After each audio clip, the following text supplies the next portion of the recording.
Assalamualaikum warahmatullahi wabarakatuh. Alhamdulillahirabbil alamin, wassalatu wassalamu ala asrofil anbiya'i wal mursalin wa ala alihi wa ashabihi ajmain. Amma ba'du. Allahumma sholli ala Muhammad wa ala ali Muhammad. Puji syukur marilah kita panjatkan kepada Allah Subhanahu wa Ta'ala yang telah memberikan nikmatnya kepada kita semua sehingga kita bisa melaksanakan pembelajaran daring pada siang hari ini.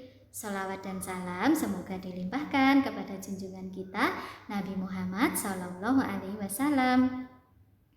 Apa kabarnya hari ini anak-anak? Alhamdulillah, semoga anak-anak di rumah selalu dalam keadaan sehat dan bahagia. Ketemu lagi dengan Miss Nur pada pembelajaran pendidikan agama Islam. Kali ini kita belajar tentang beriman kepada Allah melalui Al-Quran. Kalau sebelumnya kita belajar tentang beriman kepada Allah melalui alam semesta, hari ini kita belajar tentang beriman kepada Allah melalui Al-Quran. Baik, apa artinya beriman kepada Allah anak-anak? Ya, beriman kepada Allah artinya percaya kepada Allah Subhanahu wa Ta'ala dengan sungguh-sungguh, diucapkan dengan lisan kita, dibenarkan dengan hati kita, dan diucapkan dengan lisan. Orang yang beriman disebut mukmin. Allah yang menciptakan alam semesta dan isinya ini disebut Khalik. Sedangkan yang diciptakan disebut makhluk. Iya, baik. Nah, iman, rasa percaya kita kepada Allah, iman tertanam di dalam hati kita. Orang yang iman adalah ciri dari orang yang soleh. Mari kita semua menjadi orang yang beriman. Nah, kemarin kita sudah membahas sedikit tentang rukun iman. Anak-anak pasti sudah bisa ya menyebutkan 6 rukun iman. Iya. Coba kita sebutkan sekali lagi. Rukun iman yang pertama adalah iman kepada Allah. Yang kedua, iman kepada malaikat-malaikat Allah. Yang ketiga, iman kepada kitab-kitab Allah. Yang keempat, iman kepada rasul-rasul Allah. Yang kelima, iman kepada hari kiamat.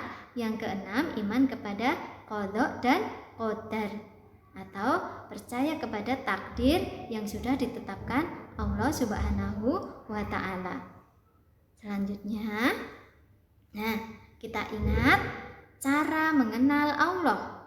Cara mengenal Allah ada 3. Yang pertama yaitu mengenal Allah melalui alam semesta atau ciptaannya. Kita memperhatikan ciptaannya, kita akan mengetahui bahwa Allah itu ada.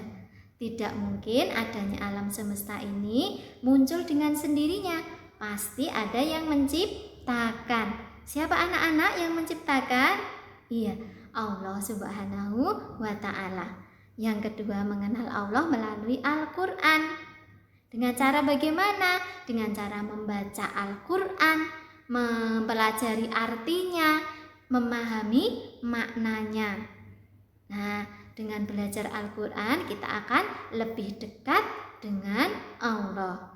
Selanjutnya, cara yang ketiga adalah melalui Asmaul Husna. Dengan mempelajari 99 nama Allah yang mulia akan semakin mendekatkan kita kepada Allah. Anak-anak biasanya di sekolah kalau pagi setelah sholat duha kita menghafal Asmaul Husna. Nah, untuk Asmaul Husna ini nanti kita pelajari di pertemuan selanjutnya. Baik, sekarang kita mengenal Allah melalui Al-Quran. Ini sebagaimana diterangkan di dalam Quran surat Al-An'am ayat 102. Baik, anak-anak bisa dibuka Al-Qurannya nanti ya di surat Al-An'am ayat 102. Miss Nur bacakan ya. A'udzu billahi minasyaitonir rajim. Bismillahirrahmanirrahim. Dzalikumullahu rabbukum la ilaha illahu khaliqu kulli syai'in fa'buduh wa huwa ala kulli syai'in wakil.